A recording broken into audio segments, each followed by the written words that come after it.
우리 믿음의 고백을 하나님께 이름으로 말씀 앞에 나가도록 하겠습니다. 하나님 나를 사랑하신다. 하나님은 내 인생의 크고 비밀한 계획 가지고 계신다. 하나님은 오늘도 나와 동행하셔서 그 계획 이루어 주신다. 아멘. 그렇게 될 줄로 믿습니다. 아멘. 우리가 가지고 있는 성경은 40여 명의 저자들에 의해서 1600년가량의 기간을 두고서 기록된 것으로 구약성경 39권, 신약성경 27권, 도합 66권이 한 권으로 묶여진 책으로 구성이 되어 있습니다. 이처럼 오랜 시간 그리고 다양한 직업과 배경을 가지고 있는 저자들에 의해서 기록이 되었음에도 불구하고 한 권의 책으로 묶일 수 있었던 근본적인 이유는 이 모든 책을 기록하신 분이 하나님이라고 우리는 그렇게 믿기 때문입니다. 특별히 사도 바울은 디모데에게 보내는 편지 속에 뭐라고 고백했는가? 모든 성경은 하나님의 영감으로 되었다, 그렇게 기록을 합니다. 이 말은 비록 성경을 쓴 이는 사람일지 모르겠지만 그 성경을 쓰는 이들의 모든 생각과 모든 것들을 붙잡고 계신 분은 하나님이었기 때문에 이는 필연적으로 하나님의 기록일 수밖에 없다는 것입니다. 무엇보다도 66권임에도 불구하고 한 권의 책으로 묶일 수 있었던 가장 중요한 이유는 성경의 전체적인 주제가 하나이기 때문입니다. 바로 예수 그리스도가 성경의 가장 중요한 주제입니다. 하나님은 인류가 범죄하였을 때부터 이 땅 가운데 메시아로서 그분의 아들을 보내시겠다고 약속을 하셨고요, 이 약속이 구약 성경에서 어떻게 준비되어져 있는가를 기록을 하고 있고, 신약 성경은 이 땅에 약속대로 오신 예수님께서 어떤 사역을 하셨고 예수님 이후에 생겨진 교회가 다시 오실 예수님을 어떻게 준비해야 되는가를 기록하고 있는 것이 신약 성경의 기록입니다. 그런 점에서 하나님께서 만드시는 모든 성경의 역사의 주인공은 예수님이시고, 성경의 역사에 나오는 모든 사람과 역사는 궁극적으로 예수님과 관련을 맺을 수밖에 없다는 것이 성경의 기록입니다.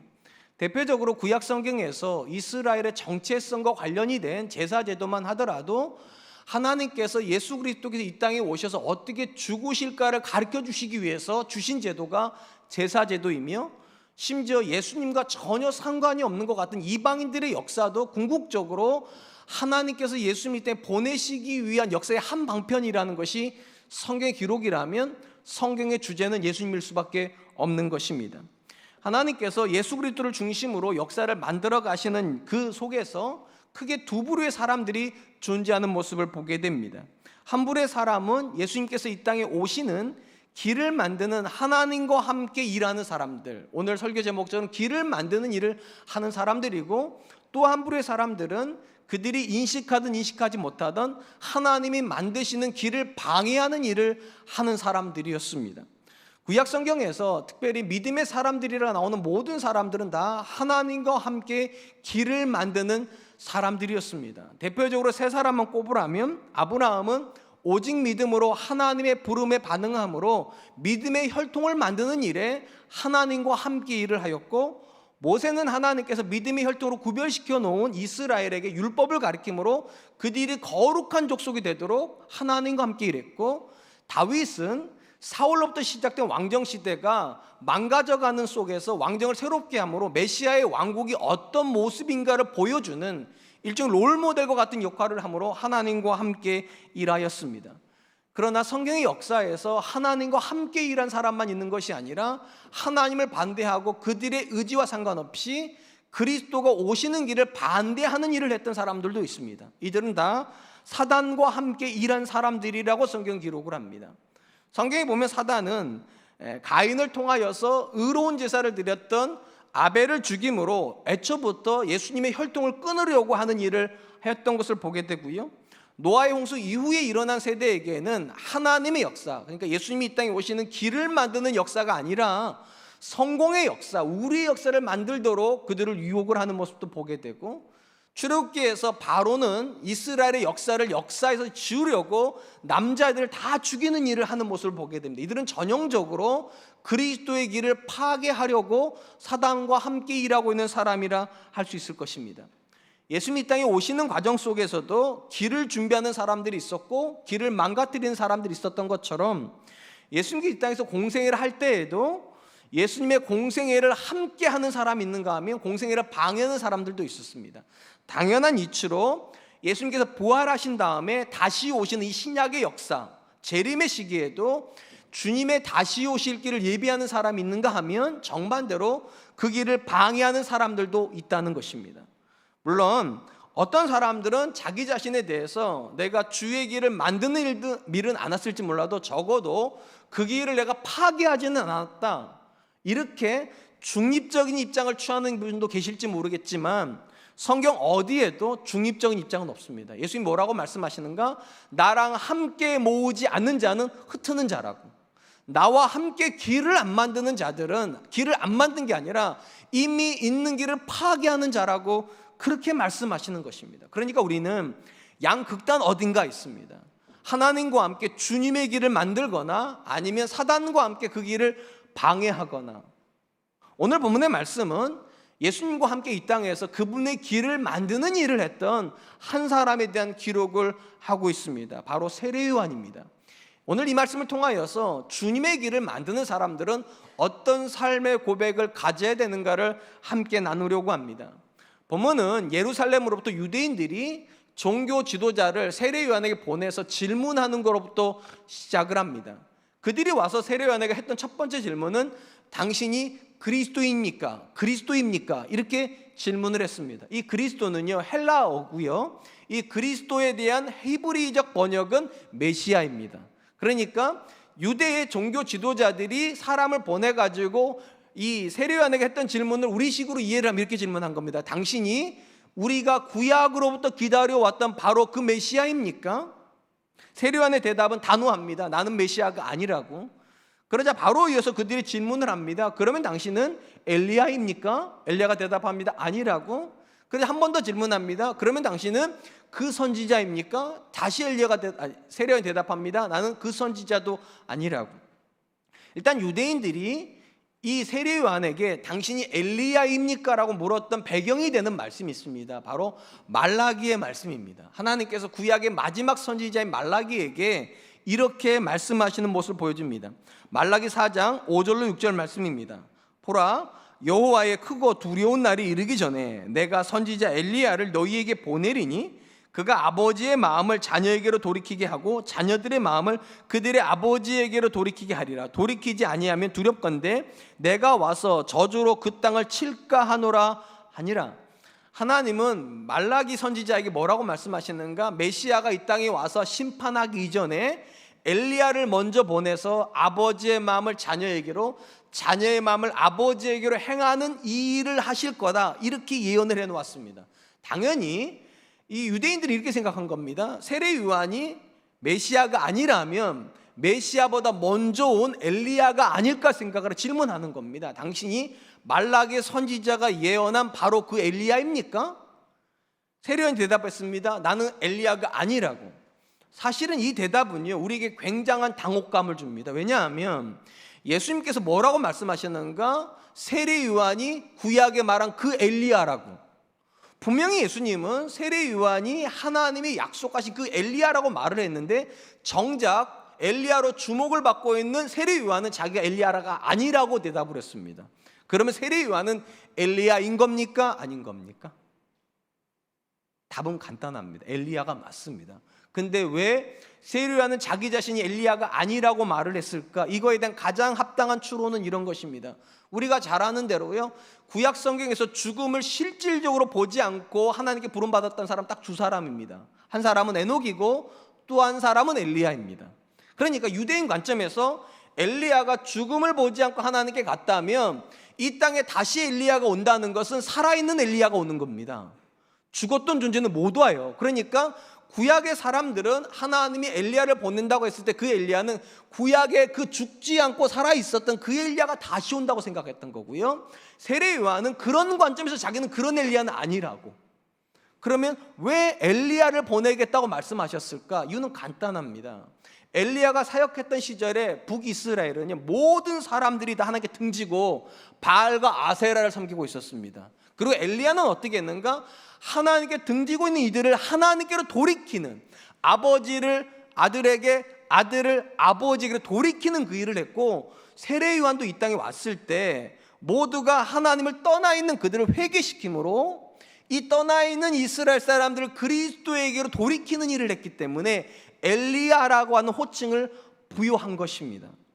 이해가 되시죠? 그 다음에 나오는 질문이 이것입니다. 그러면 당신이 그 선지자입니까? 여기 나오는 그 선지자는요, 모세가 했던 말을 인용한 겁니다. 모세가 신명기에서 자기가 떠나고 나면 그 다음에 나와 같은 선지자가 너희 가운데 일어날 거라고 얘기를 했습니다. 그래서 유대인들은 이 모세가 말한 그 선지자를 그 선지자, 나와 같은 그 선지자라는 표현을 써가지고 당신이 모세가 말했던 그 선지자입니까? 이렇게 물었던 거고, 왜 세례 요한은 그 선지자가 아니라고 말했는가? 모세가 말하는 나와 같은 존재는 예수님이기 때문입니다. 새로운 율법을 이스라엘에게 주는 존재예요. 그래서 세례 요한이 나는 그 선지자도 아니라고 그렇게 이야기를 했습니다. 이쯤 되자 유대인들에게 보냄받았던 이 사람들이 궁금한 것이 있어요. 아니, 그리스도도 아니고 엘리야도 아니고 그 선지자도 아니라면 도대체 당신은 누구냐고. 그 질문이 이겁니다. 너는 너에 대해서 무엇이라고 생각하냐고. 이에 세례 요한이 이렇게 답을 합니다. 23절 말씀, 이르되 나는 선지자 이사야의 말과 같이 주의 길을 곧게 하라고 광야에서 외치는 자의 소리로라 하니라. 얼마든지 세례 요한은 이렇게 말할 수 있습니다. 내가 하나님께 부름받은 선지자다. 너희에게 구약의 시대에 수많은 선지자가 하나님의 말씀을 전했던 것처럼 나도 너희에게 하나님의 말씀을 전하는 선지자다 말할 수 있을 터인데, 그는 뭐라고 말하는가? 나는 소리일 뿐이라고. 심지어 자기 자신을 그 다음에 오시는 예수님과 비교하면서 그는 뭐라고 이까지 얘기를 하는가? 26절 27절 요한이 대답하되 나는 물로 세례를 베풀거니와 너희 가운데 너희가 알지 못하는 한 사람이 섰으니 곧 내 뒤에 오시는 그이라. 나는 그의 신발끈을 풀기도 감당하지 못하겠노라 하더라. 본문에서 세례 요한이 말하는 누군가의 신발끈을 푸는 건 종이 하는 일인데요. 어떤 종이 하는가? 종들도 계급이 있습니다. 하는 일에 따라 계급이 있는데 신발끈을 푸는 존재는 가장 낮은 신분의 종이 하는 겁니다. 그러니까 세례 요한이 이렇게 말하는 거예요. 내 뒤에 오시는 분이 주인이라면 나는 그 주인의 집에서 가장 밑에 일, 가장 허드렛 일을 하는 가장 낮은 종보다도 못한 존재라고.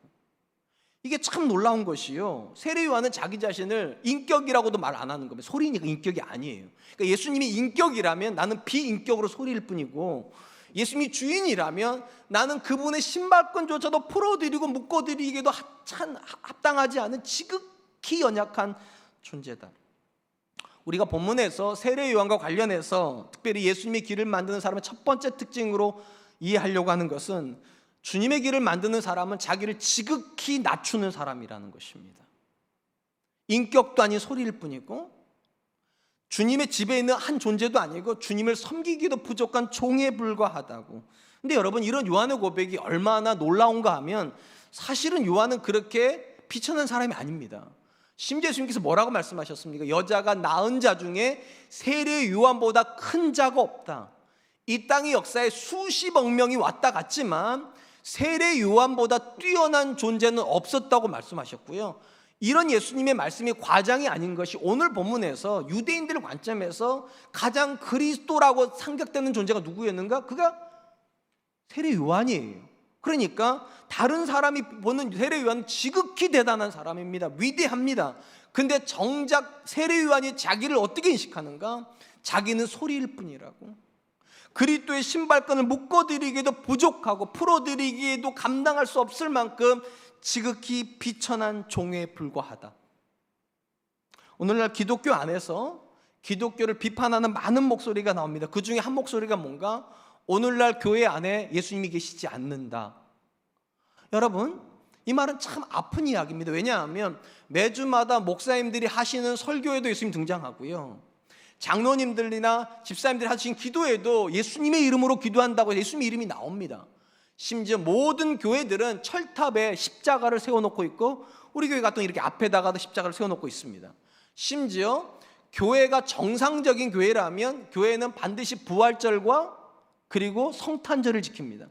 부활절은 예수님의 다시 살아나심을 기념하는 거라면 성탄절은 죽음을 기념을 해요. 그러니까 교회의 365일의 모든 시간은 다 그리스도를 중심으로 돌아가는데 뭐라고 비판한다고요? 오늘날 교회 안에는 예수님이 계시지 않는다. 왜 안 계시는 걸까요? 설교에도 있고 십자가도 있고 절기에도 있는데 왜 예수님은 안 계시는가? 답은 이렇습니다. 예수님이 계시는 교회라면 그곳에는 종들이 있을 거라는 거예요. 근데 종들이 없는데 어떻게 예수님이 계실 수 있냐고. 적어도 우리는 예수님을 주와 그리스도로 고백하지 않습니까? 주와 구주와 주님으로 고백을 해요. 근데 예수님께서 주님이시라면 그 공동체 안에는 반드시 종들이 있어야 될 건데 언제부턴가 교회 안에 종들이 없습니다. 그럼 누가 있는가? 종님들이 계십니다. 섬김을 받고 싶어하고 누군가 위에 있고 싶어하는 종님들이 계세요. 사실은 제가 은사 목사를 섬기고 있는 홍정일 목사님께서는 뭐라고 말씀하시는가? 종님들이 있어야 될 자리에는 종놈들이 있어야 되는 거라고. 종은 놈들이지요. 상놈, 죄송해요 이렇게 말해서. 종놈들이 있어야 되는데 그 자리에서 하나님께 섬김받으려고 하는 종님들이 계시고 어떻게 해서든지 다른 성도보다 조금이라도 더 높은 자리에 올라가서 조금이라도 더 섬김을 받으려고 하는 목사님들, 장로님들, 권사님들 다 종님들이라는 거예요. 그래서 더 이상 그 자리에 예수님 계시지 않는다. 오늘 본문에서 왜 세례 요한의 삶이 예수님의 길을 준비하는 삶이 될 수 있었는가? 그는 자기를 종 중에서도요 지극히 낮은 종놈으로 인식하고 있고 인격이라고 하는 건 없는 소리라고밖에 인식을 안 하고 있습니다. 그래서 철저하게 누가 주목받게 하려고 하는 겁니까? 예수님이요. 그분이 주목받아야 된다면 나는 지극히 낮아질 수 있다. 목사이지만 낮은 목사일 수 있고 장로이지만 섬기는 장로일 수 있고 권사이지만 자기 존재를 없는 존재인 것처럼 인식할 수 있는 그런 권사가 있다면 그 교회에는 예수님이 계시다는 겁니다. 근데 언제부턴가 교회 안에 종님들은 가득가득한데 종놈을 찾을 수 없기 때문에 더 이상 예수님이 계시지 않는다, 그렇게 얘기를 하는 것이죠. 사랑하는 성도 여러분, 우리 교회에는 예수님 계십니까? 그 질문에 여러분 답을 하실 때는 딱 하나야 됩니다. 내가 종이면 주님 계신 겁니다. 근데 내가 더 이상 종이기를 원치 않다면 예수님 계시지 않습니다. 여러분의 집에는 예수님이 계십니까? 답은 간단합니다. 내가 내 남편 위에 군림하려고 하는 아내가 있는 곳에는 예수님 계시지 않습니다. 내가 내 아내 위에 주인처럼 자정하려고 하는 남편이 있는 곳에는 주님 계시지 않습니다. 내가 내 자녀를 내 소유물인 것처럼 함부로 대하는 그 자리에는 예수님 계시지 않습니다. 예수님 계시는 모든 자리는 언제나 똑같습니다. 낮아지려고 하는 사람이 있는 곳입니다. 이 말 오해하지 마세요. 내가 비천하기 때문에 낮아지라는 얘기가 아닙니다. 세례 요한은 그 당시 사람들이 볼 때 가장 존귀한 사람입니다. 모든 사람들이 다 높여주는 그런 사람인데도 그런 존재가 낮아지니까 예수님이 그리스도일 수 있는 겁니다. 가장 존경받는 사람을 낮출 수 있는 분, 다른 사람의 말은 절대로 안 들을 존재인데 어떻게 저렇게 예수님의 말은 철저하게 듣나? 다른 사람의 조언은 한마디도 안 들어도 될 만큼 뛰어난 사람인데 어떻게 저렇게 하나님의 말씀 앞에만 서면 어린아이처럼 주여 말씀하옵소서 주의 종이 듣겠나이다. 여러분의 가정의 남편들을 누가 바꿀 수 있습니까? 아내가 이렇게 대답해야 돼요. 예수님은 바꾸시죠. 왜냐하면 내 남편은 예수님 말이라면 그냥 껍벅 죽어요. 거기 예수님 계십니다. 여러분의 자녀를 누가 바꿀 수 있습니까? 부모가 바꾸는 거 아닙니다. 예수님이 바꾸시는 겁니다. 왜냐하면 부모를 바꾸신 분이 예수님인데 왜 내 자녀는 못 바꾸시겠는가? 그러므로 주님의 길을 만들고 싶으십니까? 여러분의 가정에서, 우리 교회에서 주님이 다시 오실 길을 열고 싶으시다면 낮아지셔야 됩니다. 이 말을 하는 저도 굉장히 못한다는 거 압니다. 근데 부담은 느낍니다. 종님이 아니라 종놈이 돼야 된다. 두 번째로 본문에서 우리가 세례 요한의 모습에서 주목할 것은 세례 요한이 자기 인식의 근거로 예수님을 늘 염두에 두고 있다는 사실입니다. 29절로 30절입니다. 이튿날 요한이 예수께서 자기에게로 나아오심을 보고 이르되 보라 세상 죄를 지고 가는 하나님의 어린 양이로라. 내가 전에 말하기를 내 뒤에 오는 사람이 있는데 나보다 앞선 것은 그가 나보다 먼저 계심이란 것이 이 사람을 가리킴이라. 이 사도 요한이요, 요한복음을 기록하면 독특한 표현을 합니다. 세례 요한하고 예수님을 만나는데 예수님이 세례 요한에게 나아가셨다고. 느낌이 이런 거예요. 우리는 차를 타고 갈 때 어디로 나아갑니까? 길이 있는 곳으로 나아갑니다. 길이 없는 곳에서 길이 있는 곳으로 나아가는데 마치 이 문장 이런 거예요. 예수님은 세례 요한이 길을 내는 사람이라는 걸 아셨기 때문에 그 길을 밟으시기 위해서, 그 길을 걸으시기 위해서 세례 요한에게 나아가셨다고, 이런 뉘앙스로 쓴 겁니다. 그리고 이 본문에서 세례 요한이 예수님이 자기에게 다가오는 모습을 보는 시점은 세례 요한이 혼자 있었던 것이 아니라 옆에 사람들이 있었습니다. 세례 요한에게 세례를 받기 위해서 많은 사람들이 있었는데, 이 사람들이 자기에게 왔는데 이 길을 예수님에게로 연결시켜 줍니다. 그 뭐라고 말하는가? 세상 죄를 지고 가는 하나님의 어린 양이 저분이시다. 내가 이전에 나보다 먼저 오신 분이, 그러니까 내 뒤에 오는데 나보다 먼저 계시다고 한 분이 바로 이분이시다. 그리고 사람들은 다 세례 요한이 연결시켜준 그 길을 따라서 예수님에게 다 연결됩니다. 물론 이런 모습이요, 세례 요한의 제자들에게는 절대로 반가운 모습은 아니었습니다. 왜냐하면 세례 요한이 길을 놔주니까 사람들이 다 이제 세례 요한에 안 오고요, 세례 요한이 놔준 길을 따라서 예수님에게 가버립니다. 그런데도 세례 요한은 그 문제가 아무런 어려움이 되지 않습니다. 왜냐? 그는 길일 뿐이니까요. 주인이 아니라 그냥 길일 뿐이니까요. 우리가 오늘 본문의 말씀을 묵상하다 보면 세례 요한이 자기 자신을 어떻게 인식하고 있는가가 굉장히 독특하다는 것을 알게 됩니다. 앞에서도 말씀드렸듯이 세례 요한이 메시아도 아니고 세례 요한도 아니고 그 선지자가 아니라는 사실을 확인한 다음에 그들이 물었던 질문이 이거예요. 그러면 너는 너를 누구라고 생각하는, 이 질문이었습니다. 그리고 그가 세 가지로 대답을 하는데 세 가지가 다 그리스도 중심적입니다. 그냥 이렇게 말합니다. 나는 그리스도가 오시는 길을 알리는 소리일 뿐이다. 그냥 소리가 아니에요. 그리스도의 소리입니다. 나는 그리스도의 소리다. 두 번째, 나는 그분의 신발끈을 푸는 종이다. 그냥 종이 아니에요. 나는 그리스도의 종이다. 자기 인식입니다. 마지막 세 번째, 나는 그냥 세례를 주는 것이 아니라 예수님을 드러내는 세례를 주는 사람이다. 그러니까 세례 요한은 자기 존재 인식과 자기가 해야 되는 모든 일들 다 누구랑 다 연결시키고 있는가? 예수 그리스도요. 내가 왜 외치는가? 예수 그리스도를 드러내야 되니까. 내가 왜 나를 낮추고 섬겨야 되는가? 그래야 그리스도가 주인이 되시니까. 내가 왜 세례를 주고 있는가? 사람들이 예수님이 하나님의 아들이라는 걸 경험시키기 위해서 세례를 베풀고 있다.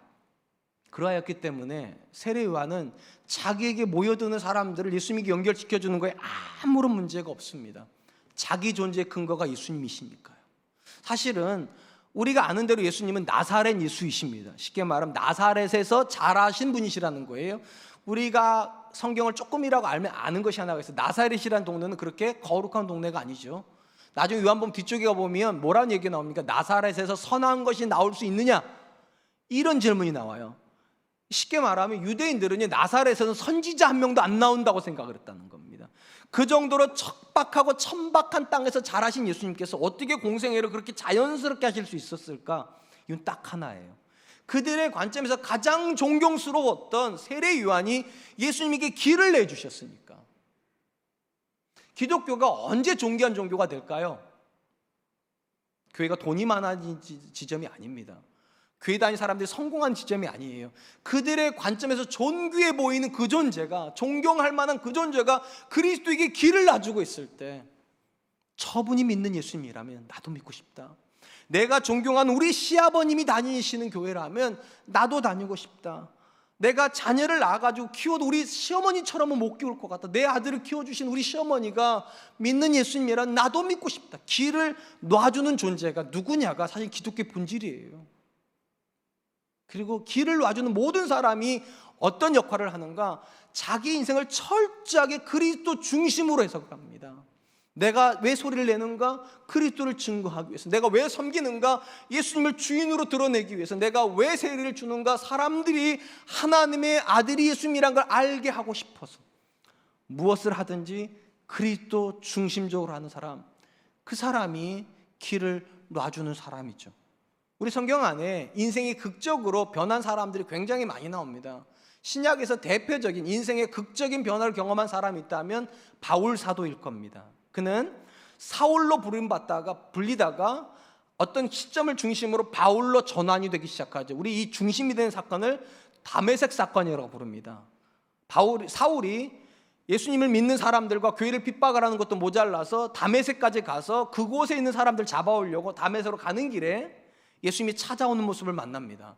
그리고 예수님께서 사울에게 이렇게 말하죠. 사울아 사울아 내가 어찌하여 나를 박해하느냐. 그 소리를 듣고 그의 인생이 전환하게 됩니다. 그래서 이전에는 교회를 핍박했는데 교회를 세우는 일을 하고요, 이전에는 성도들을 잡아 죽이는 일을 했다면 이제는 성도들을 섬기는 일을 하게 됩니다. 이 극적인 변화를 성경은 사울이라는 말에서 바울이라는 이름을 바꿔줌으로 표현을 하는 거죠. 사울이 바울 되는 사건이다. 일반적으로 이 사울이 바울 되는 사건을 목사님들이 해석을 하면서 이렇게 많이들 해석했습니다. 사울은 큰 자라는 뜻이고 바울은 작은 자다. 그래서 큰 자는 교회를 핍박하지만 작은 자는 교회를 세운다. 그 성도들은 아멘 했습니다. 왜 아멘 안 하세요? 이게 굉장히 영적으로 심오한 해석이긴 하지만 사실 성경적인 해석은 아닙니다. 왜냐하면 사울은요 히브리식 이름입니다. 그래서 구약성경에도 사울 왕이 나오잖아요. 이거 히브리 이름이기 때문입니다. 바울은 헬라식 이름입니다. 그러니까 사울의 헬라식 번역이 바울입니다. 왜 바울의 이름을 썼는가? 사울은 유대인들 사이에서 일을 했다면 바울은 어디서 일합니까? 이방인 틈에서 일하기 때문에 히브리식 이름을 가지고 사역할 수가 없는 거예요. 제가 미국 가가지고 원준이라고 해도 돼요. 그런데 그들은 완준 이렇게 부릅니다. 그럼 어떻게 되면 그들이 이야기하시 피터 이러면 되잖아요. 뭔 뜻인지 모르세요? 그래서 사울이 바울 이렇게 된 거지 큰 자가 작은 자가 그런 의미는 아니에요. 그럼에도 불구하고 성경 안에서 사울로 살던 시절과 바울로 살던 시절은 완전히 다른 삶입니다. 사울로 살던 시절에 사울은 성공에 목숨을 걸었던 사람입니다. 그러나 그가 바울이 되는 순간 그는 예수님에게 목숨을 겁니다. 가장 전형적인 고백이 고린도서에 나옵니다. 고린도전서 2장 2절 말씀, 내가 너희 중에서 예수 그리스도와 그가 십자가에 못 박힌 것 외에는 아무것도 알지 아니하기로 작정하였습니다. 사도 바울이 고린도 지역에 들어가면서 딱 붙잡고 있었다는 두 단어밖에 없었다는 겁니다. 예수님 그리고 십자가. 이 두 가지 외에는 자기의 존재를 설명하거나 자기가 어떤 일을 할 때 근거가 됐거든 아무것도 없다. 바울은 성공하기 위해서 들어간 것도 아니고 돈을 벌기 위해서 들어간 것도 아니고 권세를 얻기 들어간 것도 아니고 오직 예수님과 그분의 십자가를 증거하는 일만 하기 위해서 그 자리에 들어갔다. 쉽게 말하면 사도 바울 역시 그의 모든 삶이 그리스도 중심적이라는 겁니다. 그래서 사도 바울로부터 시작된 모든 교회는 다 그리스도에게 연결되어 있습니다. 사랑하는 성도 여러분, 여러분은 여러분 자신을 누구라고 생각하십니까? 여러분들은 여러분 자신을 어떤 거에 근거해서 이해를 하십니까? 누구의 남편입니까? 누구의 아내입니까? 누구의 부모입니까? 아니면 여러분이 직장에서 받고 있는 부장님이십니까? 사장님이십니까? 아니면 대표이사님이십니까? 아니면 CEO이십니까? 이 CEO란 말 굉장히 좋아하시더라고요. 제가 집에 주일날 이제 마치고 가면 이제 뭐 다 예상하시겠지만 아무 일도 안 합니다. 왜 아무 일도 안 할까요? 교회에서 섬김을 받는 게 익숙하잖아요. 주일날에는요. 제가 올라가면은 죄송해요. 음료도 있고요. 모르셨죠? 야, 있어요. 우리 여전도 분들이 섬겨주셔가 음료도 있고 과일도 있고 그거 받아 먹어요. 좀 있으면 이제 제 아내가 음식 가지고 밥도 먹어요. 익숙하다 보니까 집에 가서 앉아 있어요. 그럼 제 아내가 뭐라는 줄 아세요? 여보, 여기는 집이에요. 목사 아니에요. 애들 아빠고 내 남편이에요. 그러니까 애들이 보는 모범을 보여주세요. 우리 유리컵도 갖다 놓으라는 거예요. 자기가 밥을 할 동안에 식탁도 좀 닦아주고. 근데 이게 참 신기하죠. 교회에서 목사로 있다가 집으로 가면 이 체인징이 잘 안 일어납니다. 평소에는 안 그러다가도 주일만 되면 이상하게 제가 목사라고 하는 이 관념이 지배를 받는지 모르겠지만 가면 그런 행동을 하게 됩니다. 그러니까 사람이 자기가 누구냐를 인식하느냐에 따라서 그의 행동이 달라지고요, 그의 말이 달라지고 그의 가치관이 달라집니다. 그래서 내가 누구인지를 날마다 물어봐야 돼. 나는 도대체 누구인가? 누구의 아빠면 아빠다운 일을 하려고 할 겁니다. 누구의 아내면 남편다운 일을 하려고 할 거고, 내가 대표이사면 집에서도 대표이사처럼 할 거예요. 그리고 성경이 저와 여러분들에게 부여하는 우리의 정체성은 성도이면서 또 하나의 단어가 있습니다. 그리스도인. 안디옥에서 비로소 성도들이 그리스도인이란 이름을 얻기 시작했습니다. 그리고 그때부터 예수 믿는 사람들은 다 그리스도인입니다. 그리고 이 그리스도인이라는 말의 문자적인 뜻은 그리스도와 같은 길을 가는 사람, 이게예요. 여기서 확장되면 그리스도의 길을 만드는 사람. 누가 성도입니까? 교회 다니는 사람 아니에요. 교회 다니는 사람은요, 교회 멤버십을 두고 있는 사람이, 오늘로 말하면 QR코드 받으신 분들이에요. 그 정도예요. 성도는 QR코드 받은 교회 성도가 아니라, 교회 참여 인원이 아니라 그리스도인이 성도입니다. 그리스도인 누구입니까? 그리스도와 같은 길을 가고 있고 그리스도의 길을 만들어주고 있는 사람이에요. 그리고 그러하기 때문에 이들은 모든 삶의 정체성을 누구에게 연결시키는가? 예수님에게요. 내가 어떻게 해야 내 자녀가 예수님 만날 수 있을까? 내가 어떻게 해줘야 내 배우자가 하나님께 더 가까이 갈 수 있을까? 내가 어떻게 해야 내 주변에 있는 사람들이 내가 다니는 교회를 같이 다닐 수 있을까? 그 질문을 하는 사람들이에요. 오늘 집에 가시면서 누구로 여러분의 집에 가시겠습니까? 그리스도인으로 가십시오. 그리스도와 같은 길을 걷고 그 길을 연결시켜서 누군가가 그리스도에게 올 수 있게끔 길을 만들어주는 사람, 정체성이 그리스도인 사람, 저와 여러분들이 그런 분들 되셨으면 좋겠습니다. 마지막으로 이 본문에서 우리가 주목하려고 하는 것은 세례 요한이 어떻게 예수 그리스도 중심적인 삶으로 전환될 수 있었는가입니다. 그는 처음부터 예수님을 알아보았을까? 오늘 본문을 잘 보세요. 33절 34절 나도 그를 알지 못하였으나 나를 보내어 물로 세례를 베풀라 하신 그이가 나에게 말씀하시되 성령이 내려서 누구 위에든지 머무는 것을 보거든 그가 곧 성령으로 세례를 베푸신 이인 줄 알라 하셨기에 내가 보고 그가 하나님의 아들이심을 증언하였노라 하니라. 여러분, 우리가 제가 설교를 하면서 한 가지 부분을 제가 빼놓고 일부러 했습니다. 유대인들이 세례 요한에게 당신 메시아입니까? 아니라고 그랬고, 엘리야입니까? 아니라고 그랬고, 그 선지자입니까? 아니라고 말했어요. 그러면서 너는 너를 누구라 하냐고 물어봤어요. 그리고 중요한 말이 나옵니다. 너는 메시아도 아니고 엘리야도 아니고 그 선지자도 아닌데 왜 세례 주냐? 이 질문에 세례 요한이 답을 안 했습니다. 그리고 이 본문에 답을 하는 거예요. 왜 세례 요한이 자기가 세례를 준다고 말을 하는가? 예수 그리스도를 세상에 드러내기 위해서 세례를 준다. 이 말은 의미가 굉장히 있습니다. 우리가 공관복음, 그러니까 복음서를 다 읽어보면 예수님께서 하나님의 아들이라는 게 공식화되는 시점이 언제냐? 예수님께서 세례 요한에게 세례 받으신 시점입니다. 세례를 받고 물 위로 나올 때 성령이 비둘기같이 임하면서 하늘에 소리가 있어 이르되 이는 내 사랑하는 아들이요 나의 기뻐하는 자라. 그러니까 하나님께서 예수 그리스도를 세상에 드러내시기 위해서 누구를 통해서 일하신 건가? 세례 요한을 통해서, 특별히 세례 요한의 세례를 통하여서. 그러니까 세례 요한이 왜 세례를 주고 있는가? 자기 유익을 위해서 주고 있는 게 아니라는 겁니다.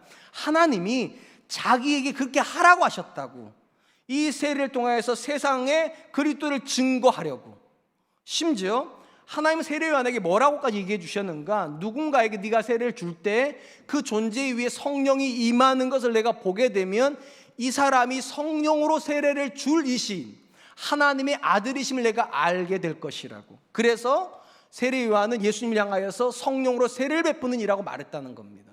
특별히 본문에서 성령 세례와 물 세례는 구분이 되긴 합니다만 사실 이건 이론적 구분이고요. 사실 구분 잘 안 됩니다. 그래도 구분을 하면 물 세례는 회개를 상징을 합니다. 내가 하나님 앞에서 죄인이라는 걸 인정하는 사람이 세례를 받는 물 세례를. 그리고 성령 세례는 뭔가 거듭남을 상징합니다. 성경에 보면 한 사람 안에 성령이 임하면 그는 그리스도와 함께 십자가에 죽고 그리스도와 함께 부활하는 경험을 한다고 말해요. 이걸 우리는 거듭남이라고 말하는 겁니다. 그리고 세례 요한은 자기가 그들을 회개시키는 일로 물로 세례를 주겠지만 내 뒤에 오시는 분은 성령으로 너희를 거듭나게 하실 분이라 얘기를 합니다. 마지막으로 제가 이 본문에서 주목하려고 하는 것은 세례 요한은 예수님을 알지 못했다는 것입니다. 31절과 33절에서 거듭의 세례 요한이 뭐라고 말하는가? 나도 그를 알지 못했다.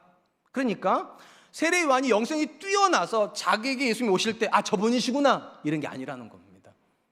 그도 처음에는 예수님을 전혀 하나님의 아들인지 몰랐다는 거예요. 그럼 그가 어떻게 알 수 있었는가? 그에게 말해주시는 분이 있었습니다. 하나님이요.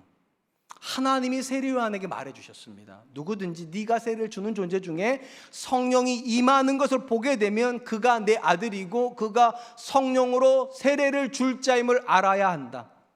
쉽게 말하면 세례요한은 예수님을 모를지는 몰라도 하나님을 아는 존재였다는 겁니다. 하나님과 가까이 있었고 가까이 있었기 때문에 하나님께서 예수님을 통해서 하시는 일을 세례요한에게 말씀해 주실 수 있었다는 것입니다. 그런 점에서 누군가가 하나님의 길, 예수님께서 이 땅에 다시 오시는 그리스도의 길을 낸다는 것은 그리스도를 다 알아서 하는 거 아닙니다. 하나님을 알기 때문에 그 일을 할 수 있는 겁니다. 하나님께 가까이 있으면 하나님 그분의 뜻을 우리에게 알려주십니다. 내가 너한테 이런 일을 기대한다고. 제가 참 안타깝게 여기는 것 중에 하나가 이런 겁니다. 교회 다니시는 분들 중에도 의지를 은혜보다 앞세우는 분들이 있습니다. 내가 정말 열심히 노력하면 좋은 남편 되겠지, 내가 정말 열심히 노력하면 좋은 부모 되겠지, 내가 정말 열심히 노력하면 하나님 기뻐하는 사람 되겠지. 의지가 나쁜 건 아니에요. 근데 의지가 정답은 아닙니다. 그럼 뭐가 정답인가? 오직 하나님의 은혜로라. 하나님의 은혜가 정답입니다. 하나님과 가까이 있는 존재에게 하나님이 내가 너한테 뭐를 기대하는지 말씀하시고 그 존재가 의지를 발휘해야 그게 바른 거예요. 그런데 언제부턴가 우리는 하나님께 가까이 가지도 않으면서 열심히 살려고만 합니다. 그러다가 낙심을 굉장히 많이 하죠. 왜냐하면 열심히 해도 안 되거든요. 열심히 해도 남편이 인정하는 아내 되기 쉽지 않아요. 열심히 해도 자녀들이 인정하고 존경해주는 부모 되는 게 쉽지가 않아요. 그럼 낙심이 돼요. 그리고 이렇게 말해요. 해봤는데 안 되던데요. 당연하죠. 해봐도 안 되는 게 정답이에요. 왜냐? 은혜로 안 하신 거니까요. 하나님께 가까이 가는 게 먼저예요. 세례요한이 대단해서 예수님의 일을 한 거 아닙니다. 하나님께 가까이 있자 하나님께서 그에게 눈을 열어주시는 거죠. 예수님에게 성령이 임하는 걸 보게 해주시잖아요. 그러므로 하나님 일을 하고 싶으십니까? 여러분의 삶에서 그리스도에게, 누군가에게 그리스도에게 가는 길을 내는 일을 하고 싶으십니까? 의지를 먼저 발동시키지 마시고 하나님께 먼저 가려고 하십시오. 하나님과 가까이 계십시오. 그리 이렇게 말씀하세요. 주여 말씀해 주십시오. 내가 어떤 존재가 돼야 됩니까? 내가 내 자녀에게 어떻게 말해야 됩니까? 내가 어떤 결정을 해야 되는지 주여 말씀하옵소서. 그 다음 의지가 필요해요. 주의 종이 듣겠나이다. 내가 그대로 하겠나이다. 사랑하는 성도 여러분, 우리가 좋아하는 말씀 중에 요한복음 1장 12절이 있죠. 영접하는 자 곧 그 이름을 믿는 자들에게는 하나님의 자녀가 되는 권세를 주셨다. 이 말씀의 중요한 건 이겁니다. 영접하는 것과 믿는 것이 동의어처럼 사용됐다는 겁니다. 영접하는 자 곧 그 이름을 믿는 자들. 근데 특이한 것은 이게 동의어처럼 되어 있음에도 불구하고 원본 성경에 보면 시제가 다릅니다. 영접하는 건 과거형입니다. 쉽게 말하면 단회적이라는 거. 한 번 예수님 영접하는 겁니다. 근데 그 다음에 나오는 믿는 것은 현재형으로 되어 있습니다. 현재형은 반복, 습관, 재생입니다. 계속적으로 믿고 있어요. 쉽게 말하면 이런 거예요. 누가 예수님을 마음에 받아들인 존재인가 거듭해서 믿고 있는 존재예요. 한 번 교회 와보고 한 번 내가 예수님 믿었다고 말하고 그리고 나서 예수님 영접된 게 아니라는 겁니다. 모든 존재는 반드시 매 순간 하나님 앞에서 자기 믿음을 점검하고 있어야 돼요. 오늘 제가 드린 말씀으로 말하면 매 순간 하나님께 가까이 가고 있는 존재가 예수님을 영접한 존재고 그 존재라야 하나님이 내게 뭐를 원하시는지 압니다. 그리고 그런 존재라야 그들과 예수님을 연결시켜주는 다리를 만들 수 있죠. 이 자리에 계신 모든 분들이 다 예수님을 마음에 영접한 분들이라고 믿습니다. 영접도 안 하고 이 코로나 시절에 마스크까지 끼면 현장 예배 오시겠습니까? 근데 그 다음 걸 질문해 보셔야 돼요. 나는 매 순간 믿고 있는가? 어제보다 오늘, 오늘보다 내일 더 하나님께 가까이 가서 이전에는 내가 알지 못했던 그 복음의 신비, 이제 내가 깨닫지 못했던 은혜의 그 깊이를 더 알려고 하고 있는가? 믿으려고 하면 믿어집니다. 깨달으려고 하면 하나님께 반드시 깨닫게 해주세요. 세례요한이 그렇게 했으니까. 그러므로 저와 여러분들이 영접할 뿐만 아니라 그 이름을 거듭하여 믿어 하나님께로 가까이 가 있을 길을 축원드립니다. 이제 말씀을 맺으려고 합니다. 우리가 인식을 하든 인식을 하지 못하든 간에 이 땅에 존재하는 모든 사람들은 다 그리스도와 직간접으로 관련을 맺습니다. 믿음의 관점에 서 있는 사람은 의지적으로 자기의 모든 삶이 그리스도를 지향하려고 할 것이고요, 그렇게 함으로 길을 만들 겁니다. 또 정반대로 누군가는 의지가 없고 의식을 하지 않기 때문에 자기의 생각과 상관없이 그리스도로 나 있는 길을 망가뜨리는 일을 할 겁니다.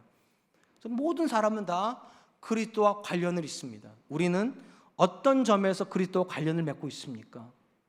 그리스도께서 내시는 그 길을 연장시키는 사람입니까? 아니면 나 때문에 길이 끊어지고 있습니까? 오늘 본문의 세례 요한은 우리에게 그 부분에서 세 가지 도전을 줍니다. 그리스도에게 가는 길을 여는 세례 요한은 첫 번째, 자기를 낮출 줄 아는 사람이었습니다. 나는 소리일 뿐이다. 나는 그분의 신발끈을 풀기도 부족한 종일 뿐이다. 자기를 낮춥니다. 두 번째, 그는 그의 모든 삶에 관련된 자기 인식이 그리스도 중심입니다. 나는 그리스도의 소리이고 그리스도의 종이며 그리스도를 드러내기 위해서 세례를 베풀고 있다. 마지막 세 번째, 그는 철저하게 하나님께 가까이 있습니다. 위대한 존재이기 때문에 그리스도를 드러낸 게 아니라 하나님께 가까이 있기 때문에 그런 일을 할 수 있었다. 우리는 어떤 존재입니까?